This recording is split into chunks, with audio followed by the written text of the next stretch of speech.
이 말씀을 드리는 이유는 오늘 말씀을 드리는 것도 앞으로 일어난다, 안 난다? 일어난다라고 하는 얘기예요. 그러면 준비를 하시면 내가 그 포션을 잡을 수 있다라고 하는 얘기죠. 여기 온라인 교육인데요. 2020 코로나 때 가장 많이 어려움을 당했던 학교 형태가 어디였을까요? 바로 랭귀지 스쿨이에요. 대학이나 어떤 이런 대학교나 기본적인 초등고는 운영에 어려움이 있었을 뿐이지 재정난을 겪지는 않았거든요. 그런데 이 언어라고 하는 거는 선택 사양이에요.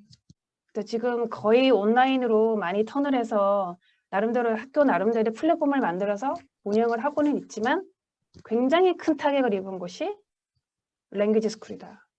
그래서 한국어 교육을 하시는 분들이니 이러한 시대가 지금은 이제 쭉 갈 거기 때문에 어떻게 내가 대비를 하느냐는 상당히 중요하다. 코로나로 힘든 상황이 됐고요. 그래서 이러한 디지털화되는 과정 속에 있는 우리는 전 세계는 데이터 전쟁 중입니다. 누가 하이 퀄리티, 고품질의 데이터를 수집하느냐, 가지고 있느냐, 그리고 그것을 어떻게 활용해서 비즈니스를 만들어내느냐, 새로운 정책을 만들어내느냐, 이게 지금은 경쟁이고요. 세계적으로 자율주행할 수 있는 그런 스마트 도로를 연구를 하고 있습니다. 여기 보면 뭐 포드서도 있고 GM도 들어있죠. 그 다음에 이제 응용으로 보시면 가상동물원이에요. 가시면 호랑이 있죠? 네, 목이 긴 기린도 있죠? 뭐 하마도 뭐 다 보잖아요. 근데 그거를 가상으로 볼 수 있다? 우리 생각을 못 해봤을 거예요.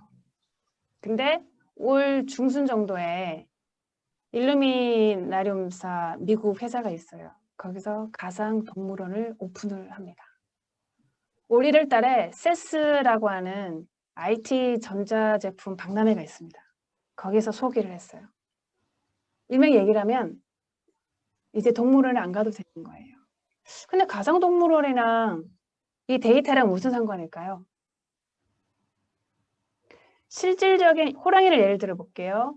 호랑이처럼 구현을 하려면 기술도 필요해요. 색감이라던가 얼굴 모양이라던가 가상현실에 띄워야 하는 이런 기술적인 것만 아니라 호랑이에 대한 데이터가 있어야 됩니다.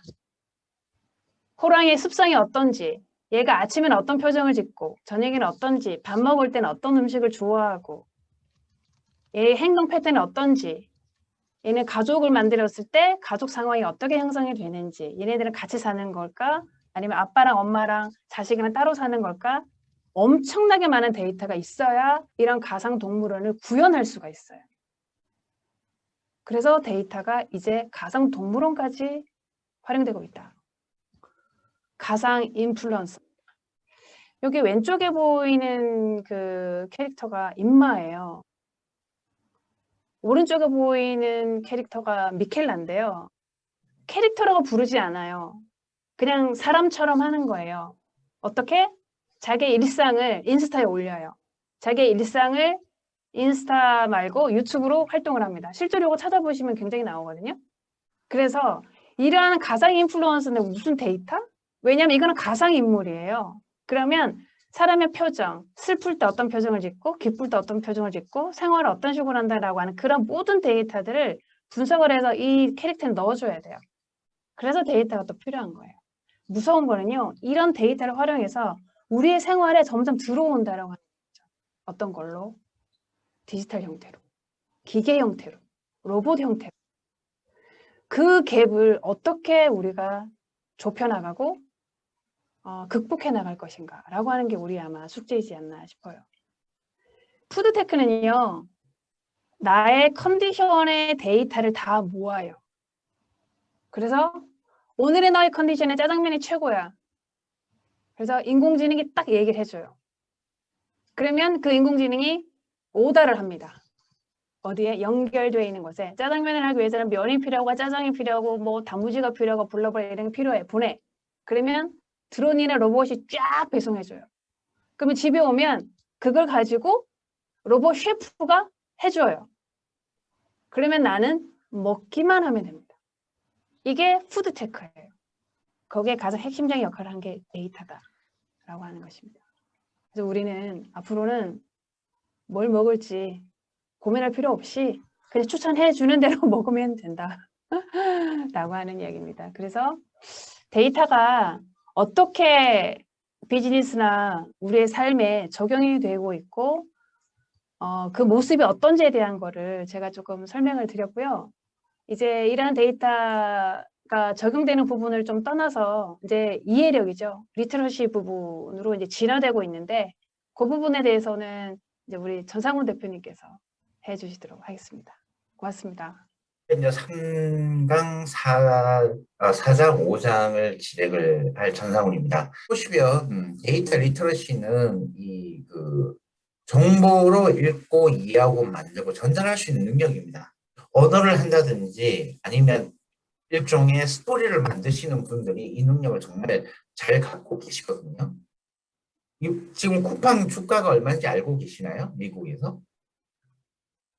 얼마 전에 보니까 주가가 한 80조 원이 넘더라고요. 쿠팡은 참고로 매년 적자를 보고 있는 기업이에요. 그런데 어떻게 해서 이 기업을 이 투자자들이, 주식을 사시는 분들이 그렇게 80조를 주고 살까요? 이유는 하나입니다. 바로 쿠팡이 가지고 있는 데이터가 있기 때문이죠. 이번에 예를 들는 게 바로 현대카드 PLCC인데요. 이 카드를 보시면 실제적으로 실물을 보면요. 카드가 정말 예쁘게 잘 나와 있어요. 여러분 스타벅스 왜 가시죠? 스타벅스 가면 물건을 사든 안 사든 여기서 말하는 물건이 커피잖아요. 커피를 먹든 안 먹든 눈치 안 봅니다. 또 하나의 결정사는 바로 스타벅스가 소비자들이 원하는 어떤 상품에 관련된 디자인을 기가 막히게 멋지게 한다. 두 번째는 현대자동차의 도심항공 모빌리티예요. 현대자동차가 작년부터 우리는 자동차 제조회사가 아니라 이제는 데이터를 다루는 기업이다. 데이터 드리븐 기업이라고 해가지고 현대차가 완전히 이제 이 부분에 대해서 전면적인 혁신을 가져왔는데 제가 물어봤어요. GB80을 새로운 신차 타시는 분들한테 물어보면 요즘 현대차가 디자인에 대해서 엄청나게 투자를 합니다. 전기차 모델 아이오닉 5도 정말 디자인이 멋지고 스타렉스도 디자인이 정말 멋져요. 그렇다면 이러한 소비자들이 디자인을 보고 물건을 구입한다는 데이터는 어디에서 나왔을까요? 바로 그들이 그동안 집중을 해왔던 소비자의 니즈를 여러 가지 데이터 컬렉션을 통해서 파악을 해낸 거죠. 이러한 결과를 바탕으로 해서 우버와 손을 잡고 도심항공 모빌리티를 2028년까지 이제 만들어내겠다라는 게 현대자동차의 목표입니다. 세 번째 예시가 바로 넷플릭스예요. 이 넷플릭스는 아시겠지만 지금 넷플릭스가 전 세계 콘텐츠 기업의 1위입니다.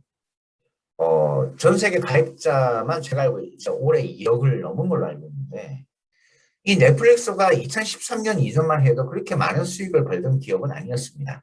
근데 바로 이 작품 하우스 오브 카드라는 이 작품 하나로 이 넷플릭스가 전 세계의 공룡 콘텐츠 제작회사가 된 거예요.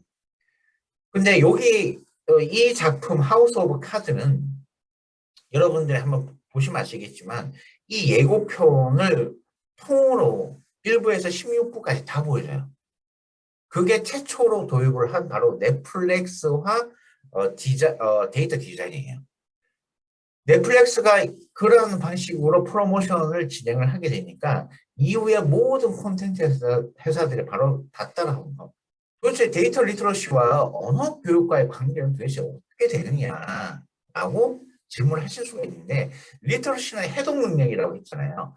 문장 콘텍스트, 이른바 소비자들이 원하는 그 텍스트, 데이터를 텍스트라고 봤을 때 이 텍스트를 가장 해석을 잘해낼 수 있는 분들이 바로 언어를 가르치시는 분들이에요. 그럼 이 스마트 도시에서 미래의 교육은 어떻게 될 것이냐 라는 거예요. 바로 그 미래 교육의 핵심이 바로 데이터 리터러시 기반이에요. 자, 이 영상을 보실 때 2012년도에 프랑스의 AFP 통신에서 만든 영상이에요. 프랑스 교육부랑. 그런데 이미 우리는 2030년에 바로 테크놀로지를 이용해서 교실 밖에서 수업을 진행을 하고 있습니다. 그러면 앞으로의 미래의 언어교육 패러다임은 어떻게 될 것이냐. 지식의 시대는 가고 데이터 학습의 시대가 온다는 겁니다. 즉 어떤 부분이냐. 우버나 에어비앤비나 스카이프 등 이른바 글로벌의 유니콘들이 대부분 가상현실을 이어주게 된다는 거예요. 그래서 제가 정말 오늘 여러분들에게 강조하고 싶은 건 언어교육의 패러다임은 콘텐츠와 방법적인 측면에서 근본적으로 다시 모든 패러다임을 바꾸셔야 된다는 겁니다. 티칭의 개념이 아니라 철저히 어떻게 우리의 소비자들, 즉 학생들은 콘텐츠와 그리고 이 방법적인 즉 아까 2040년 정도에 온다는 홀로그램이라든지 안 그러면 여러 가지 뭐 이런 가상 캐릭터 등 이런 부분을 이용해서 어떻게 이들의 수요와 욕망을 이끌어낼 수 있느냐 이 부분을 고민을 해야 된다는 것이죠. 그래서 인류가 만들어낸 최초의 플랫폼은 언어입니다. 그래서 사고의 폭을 넓히는 좋은 방법인데요. 문제는 언어를 티칭하는 게 아니고요. 외국인과 소통하면서 여기 보면 타국 언어의 이면에 있는 전혀 다른 세계관, 즉 문화를 비주얼화시켜서 전달해주는 역할이 바로 미래의 언어 교육이에요. 정말 각 언어가 가지고 있는 그 문화, 이 문화를 시각화시켜서 그거를 서로 평등한 관계에서 커뮤니케이션, 소통이 이루어져야 된다는 겁니다. 데이터 리터러시 언어 교육의 변화는 가르치는 것과 배우는 것의 구분은 이제 없어졌어요. 시공간을 초월하기 때문에. 콘텐츠에 대해서 매우 개방적으로 가셔야 됩니다. 코세라, 테드, 쿼라, 특히 유튜브. 유튜브는요, 정말, 전 세계에 무려 20억 가까이 되는 인구들이 이용을 하기 때문에 여러분들이 적극적으로 활용을 하셔야 돼요. 해커톤이라는 게 있는데, 비즈니스와 교육과 그리고 인재 육성과 어떤 이슈를 하나로 다 해결할 수 있는 능력들을 의미를 합니다. 마지막으로 가상과 현실 세계의 융합을 항상 고민을 해야 된다는 거예요. 그래서 가상 인플루언서 메타버스 트렌드를 파악을 하셔서 저기 나와 있는 이런 내용들이 나한테 어떻게 영향을 미칠까에 대해서 항상 안테나를 찢겨 세우면서 여러분들이 관심을 가지셔야 된다는 거예요. 바로 유튜브 알고리즘을 꼭 파악을 해야 된다. 아까 알고리즘을 파악을 해야 된다는 게 매우 중요하다고 말씀을 드렸잖아요. 구글 언어학자 분도. 그러면 유튜브 알고리즘은 어떠한 원리로 되어 있느냐. 바로 협업 필터링과 콘텐츠 필터링으로 되어 있는데 협업 필터링은 시청자 성향을 파악하는 거예요. 콘텐츠는 유사 콘텐츠와 비교를 했을 때 이 콘텐츠가 경쟁력이 있다 싶을 때 추천을 하는 겁니다. 현재 유튜브는 협업 필터링하고 콘텐츠 필터링을 두 가지를 같이 묶어서 적용을 하고 있어요. 데이터 리터러시의 핵심은 바로 이제 람차란이라는 디지털 컨설턴트가 얘기한 이 5가지 요소를 여러분들께서 꼭 참고를 하셔야 됩니다. 개인화된 고객 경험을 만들어라. 아까 우리 학생들이 무엇을 원하는지 아니면 혹은 내가 만약 유튜브를 만든다면 혹은 다른 유튜브 다른 채널이나 다른 어떤 기타 콘텐츠와 관련된 그런 영상 제작을 한다면 이거를 시청하는 시청자들이 무엇을 원하는지를 꼭 파악을 해야 되고요. 두 번째로 알고리즘과 데이터는 필수 무기니까 모르면 공부하래요.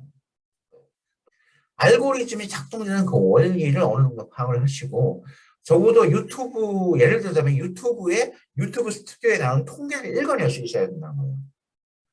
세 번째는 경쟁은 회사가 하는 게 아니라 회사가 만든 생태계가 경쟁을 하는 거다. 여러분들께서 아주 이제 유튜브를 잘 만드시잖아요. 유튜브든 혹은 영상을 잘 만드시고 티칭을 잘한다. 티칭이 아니고 이런 소통과 문화적인 어떤 이런 부분에서 아주 콘텐츠가 좋아라고 하면 100% 따라하는 분들 나옵니다. 그 다음에 사람과 문화 그리고 업무를 디자인을 해야 된다. 이 세 가지가 합쳐져서 고객들을 위한 개인화된 집행과 혁신, 즉 맞춤식으로 고객들에게 어떻게 콘텐츠를 제작을 할지에 대한 그 부분에서 아직도 많이 미숙한 부분이 많이 들어 있어요. 마지막으로 리더들은 지속적으로 배우고 상상하고 장애물을 파괴해 나가며 경쟁자들과 대비한 강점들을 만들어냅니다. 한국어를 가르치는 선생이야. 아니에요. 여러분들은 이제 리더입니다. 모든 사람들은 리더가 되어서 항상 혁신해야 돼요. 뭔가 새로운 게 나오면 항상 새로운 걸 두들겨야 되고 도전을 하셔야 됩니다. 그러한 노력을 하지 않으면 이제 어렵다라는 거죠. 그만큼 이 디지털 시대는 근본적으로 우리의 살아가는 삶의 방식을 변화를 요구를 하고 있고 그게 가장 보수적이라 했던 교육 분야조차 심지어 언어 티칭하는 영역까지도 이제 그러한 혁신을 요구를 하는 시대에 왔다라고 말씀을 드릴 수가 있습니다. 그래서 이제 마지막으로 결론을 말씀을 드리면 데이터 리터러시와 언어 교육의 미래는요. 2021년 본격적으로 디지털과 데이터와 온택트 시대가 개막이 됐고 빅데이터 응용의 트렌드를 파악을 하는데 가상 인플루언서, 메타버스 앞으로 이런 동향을 철저하게 매일같이 체크를 하시는 게 좋아요. 아까 뭐 한국은 레아라는 그런 가상 인플루언서가 있었고 일본은 임마라는 그 인플루언서가 있었잖아요. 그들이 어떻게 계속해서 구독자가 늘려나가고 어떠한 콘텐츠가 올라오는지 계속 연구를 하셔야 됩니다. 그런 연구를 하셔야 유튜브 알고리즘도 여러분들이 해석을 할 수가 있어요. 데이터 리터러시는 데이터를 정보로 있고 이해하고 만들고 전달할 수 있는 능력이고 이러한 데이터 리터러시를 가장 잘할 수 있는 분들이 바로 여러분들이다.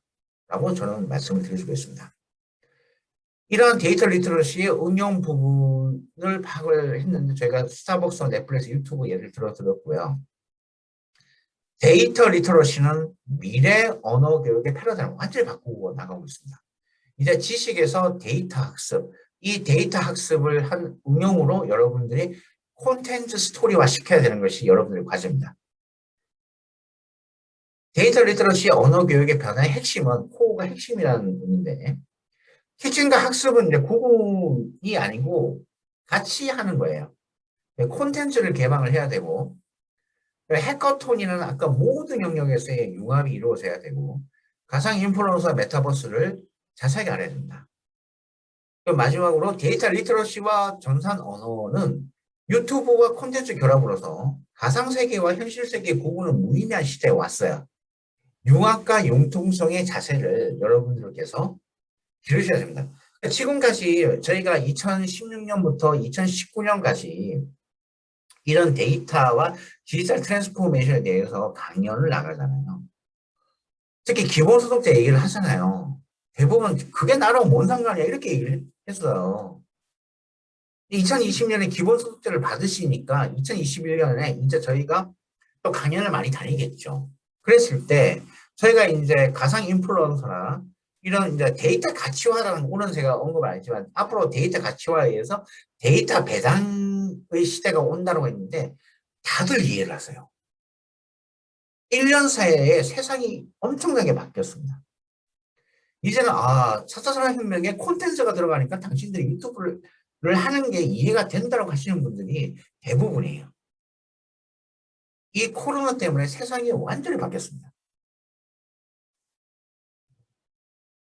그래서 저희들이 2016년도에 비지트를 만들 때 다르게 생각하라, 다르게 행동하라, 다르게 방향을 설정해라.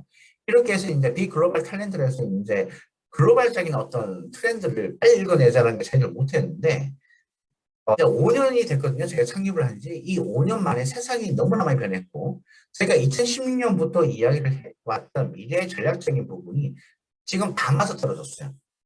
그럼 여러분들에게 저희가 얘기하고 싶은 거는 한국어 교육에 있어서 미래의 어떤 방향성을 미리 예측을 하고 그걸 미리 준비를 하고 적용을 하신 여러분들은 분명히 살아남을 수 있다는 겁니다.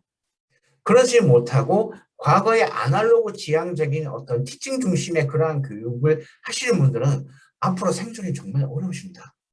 라고 말씀을 드릴 수가 있습니다. 그래서 오늘 퀘스천 질문 있으신 분들은 또 저희가 이제 질문식을 통해서 답변할 거고요. 혹시 만약에 더 많은 질문이 있다 하면 저희 이런 여기 나와 있는 이 주소로 메일로 보내주시면 제가 시간이 되는 선에서 최대한 또 답변을 해드리도록 하고요.